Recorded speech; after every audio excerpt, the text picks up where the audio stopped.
好，来继续来看云林北港有一个高中的女学生，骑铁马要转去的半路，看到路边有一个男子裤落去，鞋仔嘛无穿，女学生马上停车，帮伊甲裤甲鞋仔穿好好势。画面红铺去伫网络顶，得到济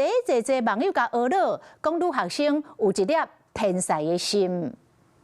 伫脚踏车安全帽，这个女学生双手摸这个穿红衫查甫人的腰围徛在方便伊冷裤，看这个查甫人动作唔是真方便，脱开鞋仔穿袂好势，伊跪落去甲穿，这个过程，这个道路上有真侪车来来往往，真惊险。边个驾驶看到了后，嘛停伫后壁，甲倒死警示灯。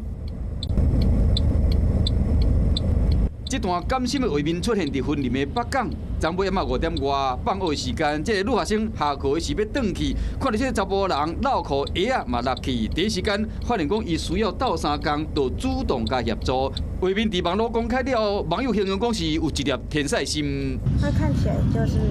行动不怎么方便，我先把他脚踏车放旁边，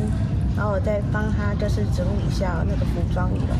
来到学校，找到这个女学生，校方颁发一个红包，面顶写讲社会温暖的楷模，公开表扬。校长讲，平时伊伫学校都真爱帮助别人，即摆伫路边看到有人需要倒三工，展现出伊热心的精神。当时没有想很多，我看他需要帮忙，我就没想那么多，因为他本身就是未来的医护人员。很高兴的是，学生能够这样乐于助人，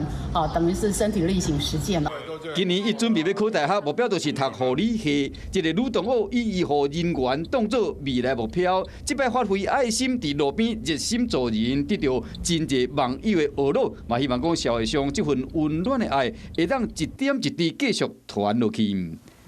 Hello， 我是蒋欣梅。想要抢先掌握最及时的新闻资讯吗？赶快订阅、按赞、开启小铃铛，锁定华视新闻 YouTube 频道。